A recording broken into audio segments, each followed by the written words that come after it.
Hi everyone, good morning to all. In this video, I will discuss the answer key of comprehension part of the CSET. इस बार GS almost सब लोगों को लग रहा है कि इजी है, तो हम लोग एक सेपरेट वीडियो बनाएंगे कि जीएस का पेपर थोड़ा बहुत डिस्कस करेंगे कि क्या कट ऑफ रहेगी, क्या उसकी स्ट्रेटजी रहेगी. बट मतलब बहुत लोगों से मैंने बात करी है and people are getting around 120, 110, 100 plus in the GS. But CSAT में they are on the verge of मतलब उस कॉर्नर में कि 70 वाली रेंज में. तो एक बारी मैं कॉम्प्रिहेंशन पार्ट को डिस्कस कर देता हूँ, बिकॉज लास्ट टाइम भी जो कॉम्प्रिहेंशन की हमने बनाई थी उसमें दो क्वेश्चन वेरी किए थे जो यूपीएससी के आंसर की से था. तो पॉसिबिलिटी ऑफ 1 और 2 क्वेश्चन की रहेगी कि वो वेरी हो सकते हैं ऑलमोस्ट. बट इस पेपर में होना मुश्किल है क्योंकि ये पेपर थोड़ा सा ऑब्जेक्टिव है. तो लगभग ऑलमोस्ट 26 क्वेश्चन लगभग जो भी आंसर की हम लोगों ने प्रिपेयर करी है उसमें से लगभग राइट होंगे. एक हो सकता है मैक्सिमम या 2 हो सकते हैं मैक्सिमम. ठीक है, एक बार इसको चेक कर लेना एंड मेक श्योर कि अगर आपके जीएस में 85 मार्क्स आ रहे हैं, बिकॉज जीएस का मैं डिस्कस करूँगा कि जीएस की कट ऑफ लोग क्यों प्रिडिक्ट कर रहे हैं 95 एंड क्या उसमें लूप होल है. एंड अगर तुम्हारे 85 प्लस आ रहे हो, जनरल हो, ओबीसी हो एंड कैटेगरी का, फिर बाकी वाली तक तो कोई इशू ही नहीं है. ठीक है, अगर आ रहे हो तो please don't waste your time, क्योंकि वही है कि cut off we don't know. जिन लोगों ने कट ऑफ बनाई है दे डोंट नो कि पेपर एक्चुअली कैसा था. ठीक है, पेपर एग्ज़ाम हॉल में भले ईजी लग रहा हो, सबको ईजी लग रहा हो, उस टाइम तो उस दिन तो लोग कट ऑफ 110 बता रहे थे. बट धीरे धीरे now people are realising that कि पेपर सिंपल था बट काइंड ऑफ गोस्ट वाला पेपर था. ठीक है, तो अगर तुम्हारे इतने आ रहे हैं जीएस में तो well and good. CSAT में एक बार पैसेज देख लो, बिकॉज यूपीएससी का एक ट्रेंड है, इवन ईयर में वो पैसेज टफ देता है. 22 का पैसेज देखो, 24 का पैसेज देखो और 20 का पैसेज देखो. But on the odd years, जैसे लास्ट ईयर वाला पैसेज देखो, 21 वाला पैसेज देखो, 19 वाला पैसेज देखो, they all were on the similar line. ठीक है, तो एक बारी मैं की डिस्कस कर लेता हूँ, फटाफट से डिस्कस करेंगे. ठीक है, फर्स्ट क्वेश्चन बोल रहा है ये सेट डी है एंड इसमें लंदन और पेरिस का कुछ बोला है, अर्बन प्लानिंग का कुछ बोला है. ठीक है, इसमें फर्स्ट वाला ऑप्शन सही है. ठीक है, एंड उसके बाद में आ गया तुम्हारा सेकंड क्वेश्चन. तो urban planning needs the urban professional and all, ये यहाँ का ही मेंशन था कि वेस्ट में जो प्रोफेशनल है, प्लानिंग वगैरह है, जो भी चीज़ें करते हैं. फिर उन्होंने इंडिया का एक कंपैरिजन दिया है, तो दे हैव एज्यूम्ड कि हमें इंडिया में भी उस काइंड ऑफ जो अर्बन प्लानिंग में एक्सपर्ट्स हैं, जो प्रोफेशनल्स हैं, उनकी नीड है. ठीक है, तो सेकंड में ए है एंड फर्स्ट में ए है. ठीक है, उसके बाद आओ आप क्वेश्चन सोशल मीडिया वाले पे. आई थिंक सबसे अच्छा और इजी क्वेश्चन है कि इसमें सोशल मीडिया का एक बार आप पैसेज पढ़ लोगे तो आपको समझ में आ जाएगा कि इस पैसेज का मतलब क्या है. ठीक है, थर्ड में बी है, उसके बाद में फोर्थ में पैसेज बोल रहा है कि वो इंक्लूसिव नहीं है और क्वालिटी ऑफ पॉलिटिक्स अफेक्ट होगा. देखो एडवर्सली ऑब्वियसली अगर तुम्हारी मिस इन्फॉर्मेशन की वजह से अगर मान लो कि 1-2 सीट पे भी अफेक्ट होता है तो obviously this will impact. Getting my point. अब जैसे मान लो कि इस इलेक्शन में देखना तुम, जो अभी इलेक्शन हुआ उसमें कुछ लोगों की मतलब बहुत बड़ी भूमिका बताई जा रही है सोशल मीडिया यूज़र्स की, मतलब जो सोशल मीडिया इन्फ्लुएंसर है उनकी. तो माई पॉइंट इज़ कि ये एडवर्सली सही है, तो बेस्ड ऑन दैट इसके दोनों सही है और प्रोबेबली इसके दोनों ही सही होंगे, क्योंकि यहाँ पे उन्होंने लास्ट में कहीं लिख रखा था quality of the politics suffers. And obviously ऐसा होता है ना कि एक मिस इन्फॉर्मेशन की वजह से तुम्हारी सरकार गिर सकती है, सरकार आ सकती है. अब कांग्रेस ने अभी क्या चलाया था कि अगर एनडीए गवर्नमेंट आ जाएगी तो कॉन्स्टिट्यूशन बदल देंगे, लेकिन ऐसा कभी होगा नहीं और ना कभी होने वाला और ना कभी पहले हुआ था. ठीक है, गेटिंग माई पॉइंट. तो मिस इन्फॉर्मेशन का अफेक्ट हो सकता है, एडवर्सली अफेक्ट कर सकता है. तो बेस्ड ऑन दैट फोर्थ का सी होगा. उसके बाद में 11th है, तो 11th में देखो आई थिंक ये तो बहुत ही मतलब ईजी है क्वेश्चन. 11th में डी है, 12th में है, हाँ 12th में भी डी है, सॉरी 12th में है बी. ठीक है, सेकंड स्टेटमेंट सही है. उसके बाद आप आओ इसमें question number 13. I think local value और यूनिवर्सल वैल्यू यहाँ पे दिया उन्होंने आराम से. पैसेज पूरा यही बात कर रहा है, थोड़ा फिलोसफिकल पैसेज है. इस बार क्या था, जैसे जो लोग भी मेंटरशिप प्रोग्राम में थे जिसमें कॉम्प्रिहेंशन वाला हमने डील किया था, आई थिंक अगर उन्होंने अगर अच्छे से किया है तो मतलब डेफिनेटली ऐसा है कि वो लोग 30 मिनट में आराम से कर लिए. जैसे मेरा खुद का पेपर ऐसा था कि 30 मिनट में मैंने कॉम्प्रिहेंशन सारे कर लिए थे, अराउंड 1 या 2 गलत है मैक्सिमम. ठीक है, और मैक्सिमम 3 गलत हो सकते हैं, उससे ज़्यादा गलत नहीं होंगे. तो उसका फ़ायदा क्या हुआ कि पीछे जो 1.5 घंटा मिला उसमें अराउंड मैंने 35 मैथ्स के क्वेश्चन सही किए, उसमें अराउंड 27 क्वेश्चन सही है. तो अराउंड आई एम गेटिंग मतलब 110, 115 से ऊपर ही है. तो वो एक कंफर्टेबल जोन मिल गया बिकॉज ऑफ दिस. ठीक है, तो वो अपन नेक्स्ट ईयर डिस्कस करेंगे कि क्या करना है कॉम्प्रिहेंशन में क्या नहीं, बट एक बार ये पेपर देख लेते। 14 में डी एजम्पशन है, ठीक है, और तीनों पॉसिबिलिटी वाली है, तो जनरली राइट होती है एजम्पशन में। उसके बाद में 21 ये सोलरली वाला रिस्पॉन्सिबल, ये तो आपने बहुत बार डिस्कस किया, वैसे नहीं होता।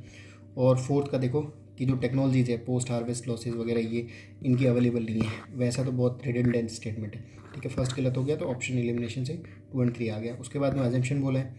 अब यहाँ पे देखो फर्स्ट इज़ राइट, कुछ इशू नहीं है। सेकंड में तुम्हें लग रहा होगा कि ऑल द सिटीजन, यहाँ पे लिख रहा है, देखो आप क्वेश्चन में addressing the loss and damage loss and wastage of the food in all forms. All forms मतलब जो हम खाते हैं उसकी भी, ऑल फॉर्म्स का मतलब ये है ना कि वो इंडिकेट कर रहा है कि हर टाइप से, मतलब कहीं से भी लॉस हो रहा हो। जैसे अगर एक फार्मर अगर कुछ ना कुछ प्रोड्यूस कर रहा है तो उसको कलेक्ट कर रहा है, उसको सिग्रीगेट कर रहा है और उसको स्टोर कर रहा है, तो वहाँ पे भी जो लॉस है उसको बचाओ। फिर जो लॉस होता है इंफ्रास्ट्रक्चर को, मतलब वहाँ से एक तरीके से डिस्ट्रीब्यूशन वाले को लॉस को कम करो। फिर आता है हमारी प्लेट में, तो प्लेट में हम लोग क्या करते हैं भाई, 10 to 20% अभी भी मतलब जनरली लोग खाना वेस्ट करते हैं, क्या 30% करते होंगे। तो हम इन ऑल फॉर्म्स का मतलब यही है कि सब सिटीजन की एक रेस्पॉन्सिबिलिटी है, भले वो फार्मर हो, भले डिस्ट्रीब्यूटर हो, भले स्टोरेज वाला हो, भले कंज्यूमर हो, कोई भी हो, ठीक है। तो बेस्ड ऑन दैट 22 का है तुम्हारा सी। उसके बाद में आओ क्वेश्चन ये वाला, देखो यहाँ पे कैन नॉट बोल रखा है, तुम्हें लग रहा होगा कि थोड़ा वैसा क्वेश्चन है कि भाई कैन नॉट होगा तो गलत होगा, बट यहाँ पे एक चीज़ देखो without the physical backup monetary policy eventually lodges traction. Monetary policy का फोकस क्या होता है, इन्फ्लेशन टारगेटिंग, ठीक है। अगर वो ट्रैक्शन ही खो लेगी तो ऑब्वियसली क्या होगा, देखो central banks can not bring down the inflation without budgetary banking. अगर फिजिकल बैकिंग होगी तभी मॉनेटरी पॉलिसी, तभी इन्फ्लेशन टारगेटिंग इफेक्टिव हो सकती है अदरवाइज वो इफेक्टिव नहीं होगी। जैसे ये है ना कि तुम्हारी लाइफ अगर वैसे है ना कि भाई मान लो तुम पूरा मटेरियल लाइफ ही जी रहे हो, स्पिरिचुअल लाइफ को बिल्कुल बिल्कुल छोड़ दिया आपने, तो क्या होगा ना कि आपकी लाइफ इतनी एफिशिएंट, इतनी अच्छी और इतनी वेल बींग वाली नहीं होगी, मतलब उसमें कुछ ना कुछ इश्यूज रहेंगे। Getting my point. तो you have to balance both these poles. तो यहाँ पे बोथ दीज पोल्स क्या है, एक गवर्नमेंट हो गया, एक आरबीआई हो गया, ये बैलेंस करके इन्फ्लेशन को कंट्रोल कर सकते हैं। गेटिंग माई पॉइंट, ठीक है। इसके दोनों सही है, सी आंसर है। उसके बाद में 24 का डी है, ये तो आई थिंक आपने आराम से सही कर दिया होगा, बहुत ईजी क्वेश्चन था। उसके बाद में आओ क्वेश्चन वाला ये ठीक है, क्लासरूम का कुछ दे रखा है, अनएम्प्लॉयमेंट वगैरह, ठीक है। मैंने आई थिंक जो भी कॉम्प्रिहेंशन में थे बहुत बार डिस्कस किया था, जब भी कंपेरिजन का होता है यहाँ पे क्या बोल रखा है कि for effective school education parents have greater role than the government. क्यों भाई, गवर्नमेंट अगर जैसे RT वाला एक्ट लेके आई है, अगर नहीं लाता तो क्या होता, बहुत सारे लोगों को एजुकेशन नहीं मिलती, ठीक है। अब देखो सेकंड, देखो school curriculum that confirms to today's requirement. अब लोगों ने ये गलत किया होगा, क्यों, इज़ यूनिफॉर्म नहीं बना सकते उसको फॉर द एंटायर कंट्री, ठीक है।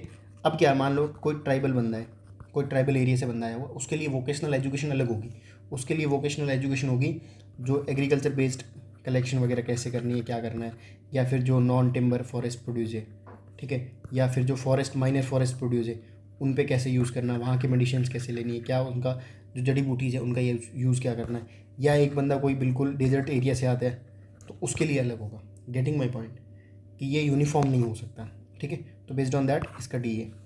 Then 32 I think public policy, बाकी तुम तीनों हटा सकते हो, ये तो सीधा बिना पढ़े ही हो सकता है, ठीक है। देन आई थिंक साइंस वाला, ऑब्वियसली दोनों चीज़ें बैलेंस होगी, साइंस एंड वेलफेयर, ठीक है। उसके बाद क्वेश्चन में आओ तुम्हारा ये, हाँ आई थिंक ये क्वेश्चन देखो, पैसेज इस बार मैं क्यों बोल रहा हूँ, थोड़े से डाइसी है पैसेज। डाइसी उन लोगों के लिए हैं जिनको एग्जैक्टली नहीं पता कि यूपीएससी क्या चाह रही है, क्योंकि इस बार बहुत सारे ऐसे पैसेज थे जो तुम्हें थोड़ा सा आउट ऑफ द बॉक्स सोचना पड़ेगा। जैसे ये वाला बेस्ट एग्जाम्पल है, इसमें क्या बोल रहा है कि भाई कुछ साइंटिस्ट ने कार्बन डाइऑक्साइड एंड वाटर को मिक्स करके बासाल्ट रॉक में डाला है। लास्ट ईयर क्वेश्चन था कार्बन सिक्वेस्टेरियन पीटी में, आई थिंक नहीं भी दिया होगा तो आपने पीवाई क्यू सॉल्व किए होंगे। एंड एक बात बताओ मेरे को, जो कोई साइंटिस्ट कर रहा है, ठीक है, कुछ भी किया हो, अब सिंपल आप देखोगे ना कि यहाँ पे क्या बोल रहा है डी में, good rock dissolving acid can be produced by mixing carbon dioxide. यार पहली बात तो एसिड की बात ही नहीं करिए, दूसरा क्या करोगे प्रोड्यूस करके, ठीक है। Basalt rock can be made a good source of calcium and magnesium, obviously निकल रहा है यार, इतना बड़ा इंपॉर्टेंट नहीं है, और भी मिनरल के बहुत सारे मेथड्स हैं निकालने के, ठीक है। इट इज़ अ चीप, पहली बात वी डोंट नो कि चीप है नहीं है, ठीक है। And practical method, even we don't know कि प्रैक्टिकल है या नहीं है। To produce limestone at commercial level for the building purposes. पहली बात बिल्डिंग का दिया ही नहीं है।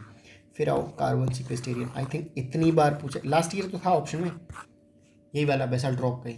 Getting my point. थोड़ा सा फ्यूचरिस्टिक ये पूछा है जो क्वेश्चन 41 है, ठीक है। तो इसका हो जाएगा आंसर बी। उसके बाद में अजम्पशन, यहाँ पे तो आई थिंक दोनों सही है, have a bearing and can, ठीक है, इजी पैसेज था तो इसके दोनों सही है। उसके बाद में हाँ ये वाला भी सेम, मतलब फ्यूचर का बोल रहा है। अगर तुम्हें थोड़ा सा साइंस का नॉलेज हो, पैथोजेंस का वगैरह नॉलेज हो तो आराम से लगा सकते हो कि जो एंडोमाइक्रोबियल कंपाउंड्स हैं उनको बना सकते हैं, ठीक है। अब ये क्वेश्चन मेरा गलत हुआ है, मैंने इसका ये डाला था कि भाई सस्टेनेबल पेस्टिसाइड बना सकते हो। वैसे थोड़ा होता है ना कि organic, ecological, sustainable, but this question I made the mistake कि भाई वो हो सकता है जो जनरल अपन लेके जाते हैं, ठीक है। अगर तुम पैसेज नहीं पढ़ोगे 30 मिनट में करोगे थोड़ा बहुत तो गलत होगा, ठीक है, तो वहाँ पे तुम अफोर्ड भी कर सकते हो। ये आई थिंक इसका डी है डेफिनेटली, क्योंकि इन्होंने पोइटिक जो पोइट्री है और उसको ट्रूथ और रिलीजन को बहुत टाइम्स में कंपेयर किया, बहुत सारी चीज़ों में, ठीक है। एक इसको एक बार पैसेज पढ़ना, इसका तो डी आई थिंक डेफिनेटली इसका डी आंसर है, ठीक है। उसके बाद में 52 में बोल रहा है हाँ फ्लावर्स का कुछ उन्होंने बोला है और दोनों ऑप्शन गलत है, ठीक है। एक बार चेक करोगे तो आई थिंक ये पैसेज ईजी था, इतना टफ नहीं था। टफ वाला ये वाला पैसेज था, टफ था 51 में। इसको एक बार और अच्छे से पढ़ो, आई थिंक 51 निकाल लोगे आप अच्छे से, ठीक है, बट उसका आंसर डी है। एंड उसके बाद में क्वेश्चन नंबर 61 में दोनों सही है। दोनों क्या है, हाँ कन्वेंशन, ये तो आई थिंक बहुत ईजी था, ठीक है। उसके बाद में दोनों गलत है, एक्सट्रीम में, ये तो आई थिंक आप बिना पढ़े ही निकाल सकते हो, there is no need to read passage even, ठीक है। उसके बाद में एडोलेसेंट वाला आई थिंक फर्स्ट सही है, सेकंड गलत है। 64 देखो, तीनों ऑप्शन बहुत ही घटिया ऑप्शन बनाए। सिंपल बोल रहा है पेरेंट्स इन जनरल। देखो पैसेज का मतलब जो स्टेटमेंट बनाया ना उसका फील लो कि parents in general may not be much help. अब जैसे हम लोग हैं, हमारे लिए पेरेंट्स इतना, देखो रोल प्ले करते हैं, इट्स नॉट अबाउट दैट। यहाँ पे बोला होता ना कि parents in general can not be the much help, ऐसा कुछ होता, या ऐसा कुछ श्योरिटी। यहाँ पे मे भी दिया है, मे नॉट बी और मे बी। इसका मतलब क्या हुआ, मे नॉट बी का मतलब ये है ना, may be for some people parents may be helpful, for some people जो ग्रोन अप हो गए उनके लिए पेरेंट इतना रोल प्ले नहीं करते हैं। This statement is lenient. और जनरली देखा है हमने कि भाई जो लोग हम लोग बड़े हो गए पेरेंट्स का इतना हम लोग वो नहीं कि भाई हमें हर चीज़ मिल जाए। हम लोग जनरली मतलब ऐसा है ना कि मे नॉट बी, तो उस कैटेगरी में आ सकते हैं। 10 अगर तुम रैंडमली 10 लोगों से पूछोगे तो एटलीस्ट तुम्हें 2-3 लोग मिल जाएंगे तो इंडिपेंडेंट है। पेरेंट्स का उनको इतनी नीड नहीं है, ठीक है। एक emotional need is a different thing, but my point is कि पैसेज में जो सेंट्रल आइडिया है वो यही है कि पेरेंट्स का रोल इतना नहीं होता, ठीक है। एडल्ट बन जाने के बाद में, पहले तो ऑब्वियसली होता है, ठीक है, इवन बाद में भी होता है, बट पैसेज का टोन डिफरेंट है। आई थिंक ये बहुत ईजी है 71। उसके बाद में ये वाला पैसेज भी घोष था, इसमें तीनों ऑप्शन तुम लगा सकते हो, ये वाला ये वाला ये वाला, बट द पॉइंट जो कोर है ना पैसेज का, अगर तुमने पैसेज अच्छे से पढ़ा है तो तुम्हें समझ में आ जाएगा कि passage is talking about interconnecting of devices. जो इंटरकनेक्टेड डिवाइसेज है ना उसकी वजह से क्या सिक्योरिटी रिस्क आते हैं। आई थिंक साइबर सिक्योरिटी वाला क्वेश्चन हर साल यूपीएससी पूछता है, कंप्यूटर वगैरह इन सब पे, इनमें पैसेज में, ठीक है। तो आई थिंक ईजी है, ये तो सबसे ईजी था 74th, ठीक है। आई थिंक पैसेज हो गए, ठीक है। अब क्या काम करना है, एक लास्ट एडवाइस है मेरी कि अगर तुम्हारा CSAT में जैसे 70+ जा रहा है ना, तब एक बार पैसेज को मिला लो, मैथ्स वाले क्वेश्चन को मिला लो, क्योंकि वहाँ पे तो श्योरिटी है।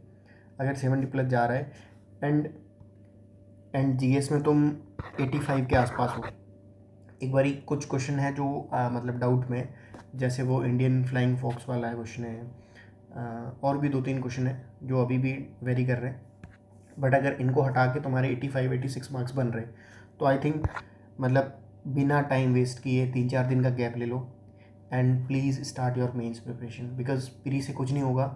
मेंस देने के बाद में बैठने में कोई फ़ायदा नहीं है, अगले साल क्या पता प्री कैसा है। तो अगर तुम्हारे 85+ आ रहे हैं जीएस में और इसमें आ रहे हैं CSAT में 70 भी आ रहे हैं तो I think you should start your preparation. क्योंकि देखो अगर तुम एक्चुअली मेंस में क्या होता है मेरे 2 मेंस के एक्सपीरियंस है, तो जो पहला महीना होता है ना, that first month will decide your mains. ये जो फर्स्ट मंथ होगा ना 20 जून से 20 जुलाई वाला, ये तुम्हारा पूरा मेंस डिसाइड करेगा। कैसे करेगा वो मैं सेशंस लूँगा अभी, तो उसमें वी विल डिस्कस कि कैसे कैसे मेंस को अप्रोच करना है, ठीक है। All the best, thank you so much, मिलते हैं अगले वीडियो में।